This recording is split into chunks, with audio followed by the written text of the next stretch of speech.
नमस्कार. मराठमोळी जीवन चॅनलमध्ये तुमचं सगळ्यांचं मनापासून खूप खूप स्वागत. आज आपण दुपारच्या असो किंवा रात्रीच्या जेवणामध्ये पटकन होणारी अशी मराठमोळी आणि गावरान थाळी इथे बघणार आहे. ती म्हणजे गरमागरम पिठलं आणि गरमागरम अशी ज्वारीची पिठाची भाकरी, तोंडी लावायला पापड लोणचं असलं की जेवण कसं एकदम साधं असलं तरी एकदम भारी आणि चवदार असतं. तर चला पटकन रेसिपीला आपण सुरुवात करू. तर इथे सगळ्यात पहिलं आपण पिठलं बनवण्यासाठी ठेचा बनवून घेणार आहे. पिठलं बनवताना तुम्ही हिरव्या मिरच्या चिरून घालू शकता, लसूण ठेचून घालू शकता. पण जर ठेचा करून घातलं तर पिठामध्ये ते व्यवस्थित मिसळलं जातं आणि पिठल्याला एक चांगली झणझणीत टेस्ट येते. तर इथे काय घेतलेलं आहे, थोडंसं आलं घेतलेलं आहे, 2-3 तुकडे, लसूण 9-10 पाकळ्या घ्यायच्या आपल्याला किंवा त्यापेक्षा जास्त घेतल्या तरी चालेल. हिरव्या मिरच्या आणि जिरी याचा आपल्याला ना ठेचा करून घ्यायचा.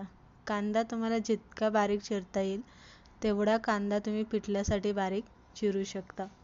1 वाटी मी इथे बेसन पीठ घेतलेले आहे. आता बेसन पीठ आपण सगळ्यात पहिलं पाण्यामध्ये खलून घेतो.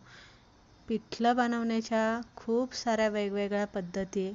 आज आपण अगदी मराठमोळी पद्धतीने साधं सोपं आणि पटकन होणारं पिठलं बनवून घेतोय. 1 वाटी बेसन पीठ पाण्यामध्ये घालून घ्यायचं आणि साईडला ठेवून द्यायचं. आता कढई इकडे गरम करायला ठेवली होती. पिठलं बनवताना ना एक स्टेप तुम्हाला सांगायची आहे. पिठलं बनवताना ना तेलाचा वापर ना थोडासा जास्त करायचा, त्यामुळे पिठल्याची चव ना खूप छान वाढते. तेल 1 पळी भार घालून घेतलेले, मोठी 1 पळी तेल घातलेले. जिरी मोहरी घालून घ्यायची. जिरी मोहरी तडतडली की कांदा आणि कढीपत्ता घालून घ्यायचा तेलामध्ये आणि कांदा चांगला आपल्याला हलकासा असा लालसर कलर येईपर्यंत आपल्याला तेलामध्ये परतून घ्यायचा. नंतर ना ठेचा यामध्ये घालायचा, जो आपण ठेचा बनवून घेतला ना तो ठेचा घालायचा. आता पिठलं किती तिखट पाहिजे त्यानुसार तुम्ही इथे ठेचा घालू शकता. ठेच्याचं प्रमाण तुम्ही कमी जास्त करू शकता.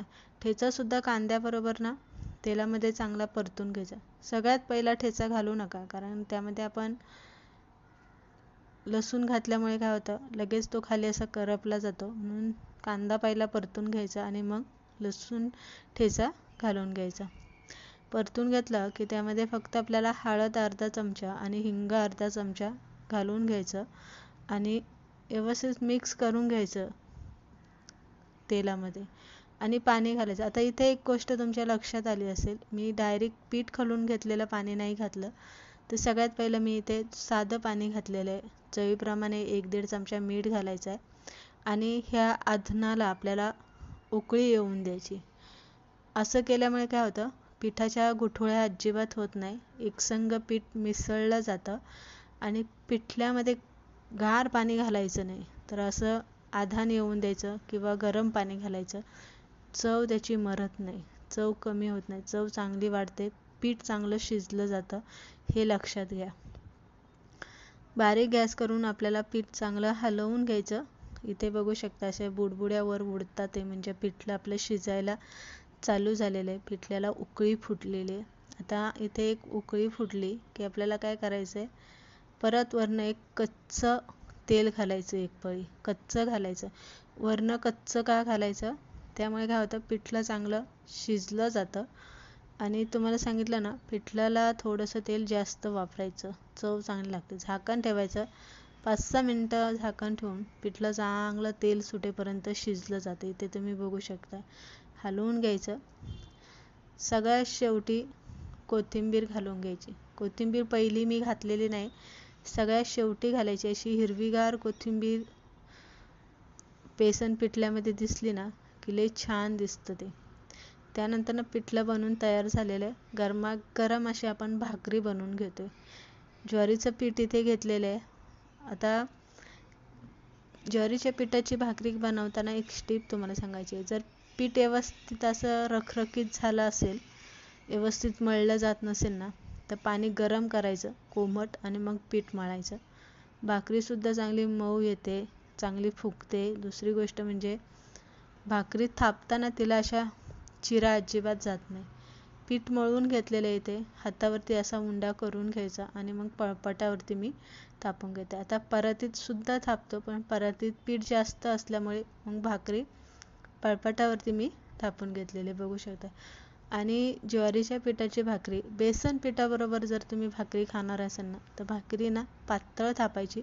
थोडीशी अशा कुरकुरीतपणा तिला आला पाहिजे, खायला बेस्ट लागते.